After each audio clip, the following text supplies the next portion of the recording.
자, 사회적 배제는 첫 번째, 논의의 시작은 유럽에서 시작이 되었다. 유럽에서도 국가를 지칭한다면 프랑스다 이렇게 볼 수 있고요. 미국이다 라고 하면 틀린 지문이 됩니다. 자, 그 다음에 두 번째는 물질적인 결핍 뿐만 아니라 정신적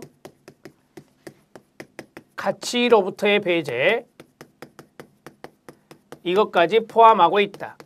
이것을 우리는 일명 소외현상이다 이렇게 이야기하고 있습니다. 그러니까 물질적인 결핍을 우리가 빈곤의 개념으로 보는데 전통적인 빈곤의 개념이 이거잖아요. 그래서 빈곤 개념을 확대했다라고 보시면 됩니다. 이것을 우리는 다차원적이다 이렇게 말합니다. 다차원적이다 또는 다층적이다 이런 말을 합니다. 사회적 배제의 첫 번째 특징입니다. 그 다음에 세 번째는 역동성을 지닌 관점인데 역동성이 있다라고 하는 것은 일상생활에서의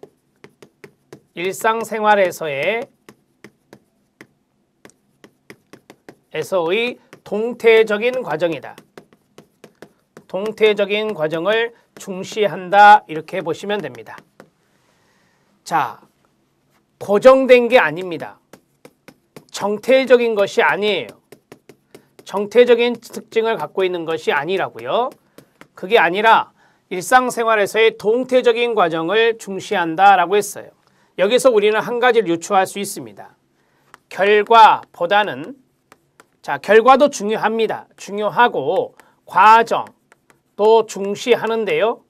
여기에서 더욱더 강조되는 것은 과정을 더욱 중요시한다.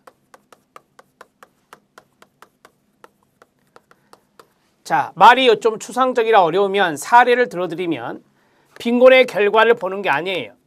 빈곤화에 이르는 과정입니다. 빈곤화에 이르는 과정. 자, 이르는 과정을 보다 더 중요하게 생각한다 이 말이죠. 이렇게 정리하시면 됩니다. 자, 네 번째입니다. 네 번째로는 다수자, 배제하는 다수자와 배제당하는 소수자가 있습니다.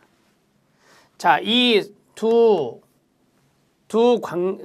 다수자와 소수자의 관계적인 측면을 강조한다라고 하는 거죠. 자, 여기서 중요한 단어는 관계적 측면이라는 단어죠. 이것을 사회적 배제에서는 눈여겨본다라고 정리를 하시면 됩니다. 여러분, 이 사회적 배제는 사회 문제의 원인을 사회 구조에서 찾습니다. 개인에게 찾는 게 아니라 사회 구조에서 찾습니다. 사회 구조에 있다라고 봐요. 그러면 여기에 대한 해결책은 사회적인 연대가 되겠죠. 자, 사회연대에 의해서 해결을 해야 된다.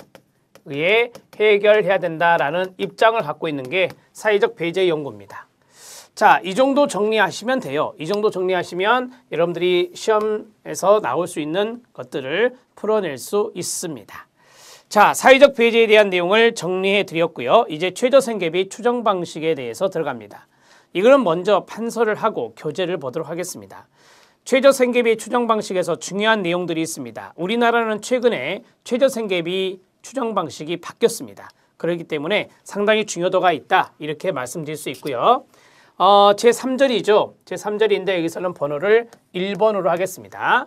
1번으로 해서 최저생계비 추정 방식입니다. 자, 최저생계비 추정 방식을 이야기할 때 체계를 좀 잘 잡아줄 필요가 있습니다. 우리는 객관식이 있으면 주관식이 있죠. 그래서 객관적 방식이 먼저 들어가는데요. 자, 반대말은 주관적 방식이 되겠죠. 주관적 방식이 있다. 큰 틀을 먼저 잡아 드릴게요. 자, 그 다음에 객관적 방식이 다시 두 가지로 나누어집니다. 이 절대적 방식, 절대평가가 있으면 상대적 평가가 있는 거 아시죠? 상대적 방식이 있습니다. 이렇게 해서 크게 두 가지로 나눌 수 있습니다.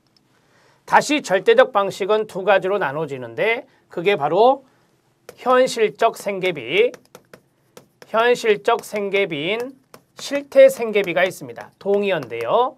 실태 생계비입니다. 그런데 우리가 추정을 할 때 실태 생계비, 현실적인 생계비를 다 측정하기에는 비용이 너무 많이 들죠. 그래서 이론적인 생계비, 이론적 생계비입니다. 다시 쓰겠습니다.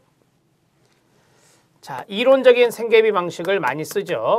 이론적인 생계비 방식을 쓴다. 이렇게 정리할 수 있습니다. 자, 이론적인 생계비 방식은 다시 두 가지로 나누어집니다. 두 가지로 나누어지는데 하나는 전물량 방식이 있고 전물량 방식이 있고 그 다음에 반물량 방식이 있습니다. 이러한 틀을 잘 잡아주는 게 가장 처음에 해야 될 일입니다. 절대 방식과 상대 방식은 객관적 방식에 들어간다. O입니다. 절대 방식과 상대적 방식은 주관적 방식에 들어간다. 그럼 틀린 지문이 돼요. 그 다음에 이론적인 생계비 방식인 전물량 방식과 반물량 방식은 절대 방식에 들어가는 겁니다. 이렇게 정리하셔야 됩니다. 만약에 전물량 방식과 반물량 방식은 상대적 방식에 들어간다. 그러면 틀린 지문이 됩니다. 자, 그러한 것들을 간단하게 해결하기 위해서는 이런 틀이 필요하다. 여기에서 우리가 이제 뭐예요? 엮어 나가면 되는데 자, 우리가 어떤 것을 추정할 때는요. 객관적으로 추정하는 게 더 바람직해요. 이게 바람직하다라고 보시면 되겠고요. 자, 그 다음에 절대적 방식이 있고 이거 절대 빈곤선이라고 이걸 상대 빈곤선이라 하는데요. 자, 어떤 게 선진국형이에요? 이게 상대적 방식이 선진국형이에요. 이게 이제 선진국에서 하고 있는 거고 여기는 이제 후진국에서 하고 있는 겁니다. 제3세계라든지 후진국 등에서 하고 있는 것이 절대적 빈곤선이다. 이렇게 말하죠. 나라마다 절대 빈곤선은 동일합니까? 아니죠. 나라마다 다릅니다. 나라마다 이 방식에 따라서 그 빈곤선이 다 다르다는 것을 알고 계실 겁니다. 자, 이론적인 생계비 방식에 전물량과 반물량이 있어요. 이 전물량 방식을 썼던 학자가 라운트리입니다. 라운트리 방식이라고 하고요. 자, 그 다음에 앞에서 제가 살짝 말씀드렸죠. 엥겔 방식입니다. 엥겔 방식. 이게 바로 반물량 방식이 되고요.